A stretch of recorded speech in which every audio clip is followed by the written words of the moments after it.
Hello, hello. What is up? What is good? We are reading a new chapter of One Piece.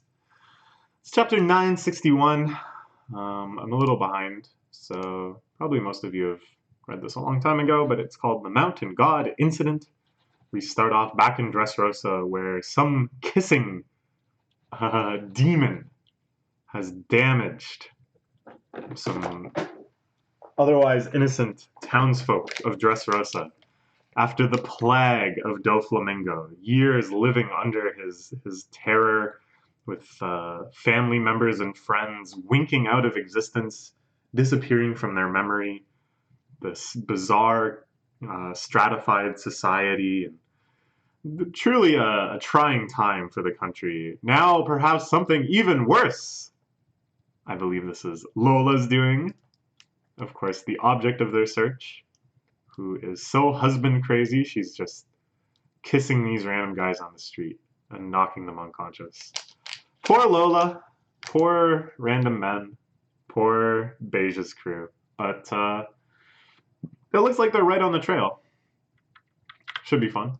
Okay, so we're still in the flashback.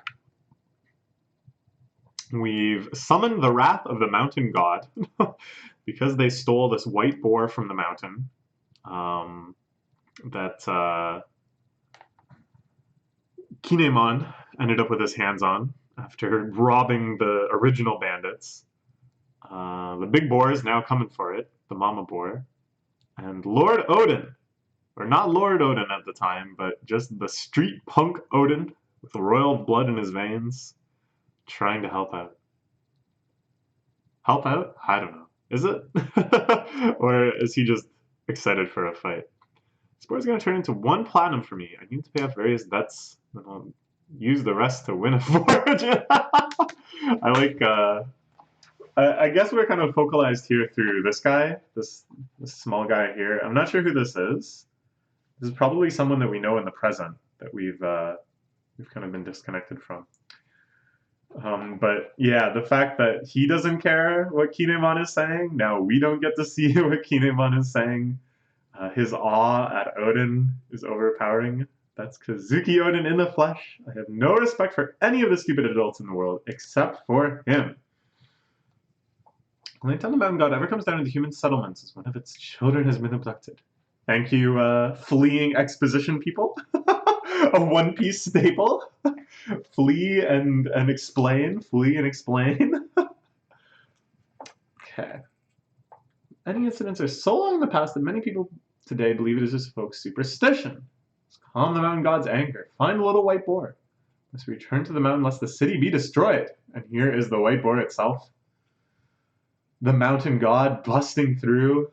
That beautiful old world Japanese architecture that Ueno is just stuffed to the gills with. Gobbling people up, houses and all. Gosh, it's huge. It's huge, but it has kind of like a classic monstrosity to it. I like this. I appreciate this. That we're in this flashback. We're learning the life of a legendary man. Typically, Oda, when designing some sort of monstrous beast, will get pretty creative with it. We have things like the banana gators. What's wrong with those bananas? Or the monsters of Impel Down, which took cues from legendary monsters throughout history, but were really their own thing in all ways of personality and design. But here, to kind of bring back the classic feel of Ueno, this sort of timeless, kind of fable-like quality, it's just a really big boar, you know? There's nothing more to it than that. It's just a big boar that's going around eating stuff. It's fantastic. What better kind of iconic monster for presumably Odin to slice up? I think, I don't know, there's like 2 ways this can go. This can either be a show of Odin's power to kind of get him hyped up and to begin this arc of Odin becoming a hero to Ueno instead of this miscreant. Or this could be showing Odin's great humanity and his ability to perhaps use Haki as Luffy has to communicate with animals, and the situation will get resolved peacefully. I don't know. My daughter's in the boar's belly. Oh, maybe the boar's getting sliced. Now I'm thinking the boar's getting sliced. The fact that we heard specifically that the daughter is in the boar's belly Not my daughter is dead, but they're calling out specifically, my daughter is in the boar's belly. I think we're getting some sliced pork here. You're the boar napper. You boar napped it after us. You boar napped it after us. I don't know. Something about Kinemon mad at the original board mappers because they're the ones that took it off the mountain, and then them being mad at Kinemon for stealing it further. That's good. My buddies had to send the board in their clothes. The mountain god ate them. It ate them and your friend Otsuru. Okay, yeah, the boar is getting sliced. The boar is getting sliced. I'm gonna steal the white boar back from you, so we took her hostage. We're coming to the mountain. Everyone got eaten, and it's all your fault. I mean, it's both of their faults. Let's be real here. Monster's coming right for us. It's following the piglet's scent. So Kinemon steps out with his sword. And we know he's quite powerful too, but this could show some stratification between him and Ozen. Odin, sorry. Perhaps. Getting chased around by Yakuza, you're gonna die one day. You're gonna miss a guy like me. And we know, of course, that Otsuru eventually becomes his wife.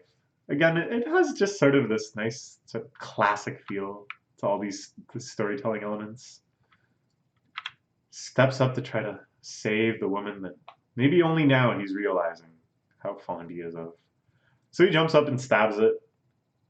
Pretty athletic, you know, to jump up on there to stab the boar in the nose. There's a cool shot of the boar like rampaging here.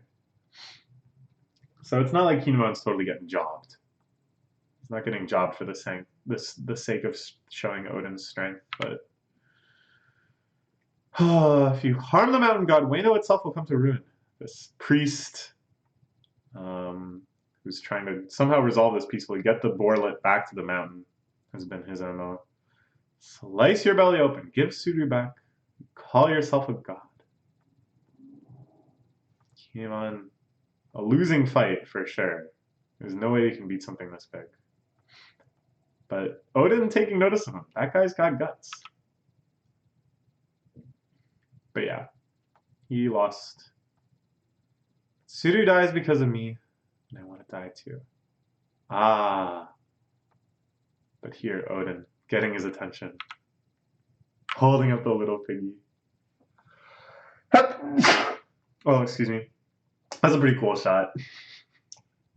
I don't know. It's like, One Piece I think is so good for this. That the shots that are most badass are entirely, like they often have like lots of cinematic kind of framing elements of being badass. Like here, Odin has that awesome like backlit, shadowed lighting to him, and the pose is awesome, and the boar in the background. But at the same time, there's still such silly elements to it too. Like his outfit is so over the top and such like a parody of itself, and the fact that he's holding up this little piglet that's snorting and squealing, and it's like Oda perfectly always wants to balance like how much you're getting into it with just how intrinsically wacky and over the top everything is, such that you're supposed to be like seriously hyped and seriously invested, but still having like fun. You know what I'm saying? I don't know. Okay. Odin is here. They're blaming Odin, of course. They assume that he's the one that stole the piglet. He caused all of this to happen. I feel like Boar Stew, even though he already had his funeral Odin earlier. Give me back my mother. Ah, so this must be a kid whose mom joined the Odin harem or whatever that he was running there. He did such awful things. I want my daughter back. Yeah, so they blame him for everything. I guess they're also probably blaming him for the people that were eaten just now. Maybe that's what they're saying. Maybe this is unrelated to the history that we learned last chapter. So the boar makes its move.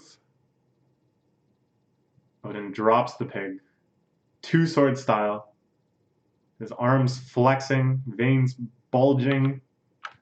Ooh. Paradise Waterfall. What an awesome, awesome sword attack name. I really like the term paradise. I love paradise like most of all. One of my favorite words. The pigs open up. Just open wide up. All of the teeth shattered too. And here you see Hyogoro, whom Luffy met in prison back when he was a buff, middle-aged man instead of a tiny old man. I guess he was readying his Yakuza forces to take on the mountain god, if all else failed. But he's content. Oden did a good enough job here. Oops, go back to single page. They said that the people in the building, swallowed whole by the beast, made up a full-size town on their own. The capital lost an entire quarter of its size.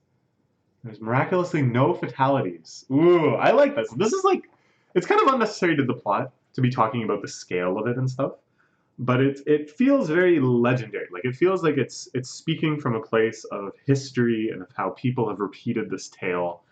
And of course, if you're telling a tale like this, these are the sort of facts you would include just to emphasize the severity, just to emphasize how historic an occasion it was. And One Piece will do this occasionally. The ones that come to mind are like when they talk about the efforts to capture Kaido, how many battleships he sank, how many times he was tortured and amounted to nothing. Or at the end of the Whitebeard War, when Whitebeard is finally dead and they list off all of the attacks that he took during the fight. Just that, like, and it's not like this information matters to the plot, and it's not like we really needed to know it to understand just what a legendary figure Whitebeard was. Excuse me. It's like, by framing it in the way that we assume people in this world will continue to frame it and remember it, it just kind of, it gives that sense of history. It gives the sense of stretching further. Oden sure looks cool. I should thank him, but I can't. It's his fault this happened. He's the bad guy. I almost screamed because it was so awesome. So Kinemon wants to write Oden's good name, which was never really good to begin with, but to at least counter the effects of this one incident. But Oden knocks him out. Don't do anything stupid. He'd prefer to be the martyr. He'd prefer to take responsibility both for the disaster and for the saving, netting out to basically nothing, if not still slightly bad because the town was still destroyed, even if people weren't killed. Pains me to have to give you this to you now of all moments.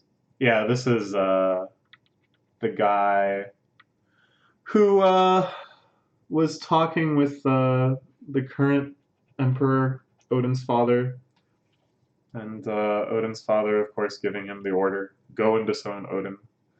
So that happens here. I'm disowned, eh? Vanish from the capital. A laughable move, Shogun. All this means is that you, no, the flower capital itself, is unable to contain my greatness. Disown away, I shall cross to a new riverbank. Wherever the sun sets, that shall be my bed. Alright, what a character. What a character. He's really built up kind of a legendary figure around him. Not just through this arc, this flashback arc, which has just started, but through just the series of references before him and the reputation of his figure, reputation of his role within history. His sandals going click-clock. Yeah, it's nice. Mountain God incident happened when Oden was just 18 years old. Again, this sort of hagiography, this sort of the telling of the life of someone great. Listen to me, Otsuru. I would die for that man. Yeah, he's definitely crying, but... and this, his first vassals. We know that he makes this kind of crew, later joined by the other samurai and the ninja and Dogstrom and Cat Viper and this whole ragtag bunch that ended up making the samurai that leapt through time. And they say that the one hesitant step of all the men who wished they could go with Oden caused the capital itself to tilt ever so slightly. Oh, I love that. Again, doesn't that feel like such a historic way to put it? So now they're in Hakumai, another province of Ueno. And this is where Lord Yasui is the current daimyo. He hasn't been waiting for me. Yeah, of course. How could he be waiting for him? Odin just decided to go here right now. Back when he was in full afro. That's right, I haven't been waiting. Who would wait around in hopes of seeing an idiot banished from the capital? What do you want, Odin? Important enough to have followers now? Dang, they're really going all out. Denjiro especially. Get rid of that one, it's a little creep. Ooh. So this is a follower that he picked up kind of off screen. Ooh, so this is the origin of Orochi. One of the more detestable characters in the modern day events of this arc.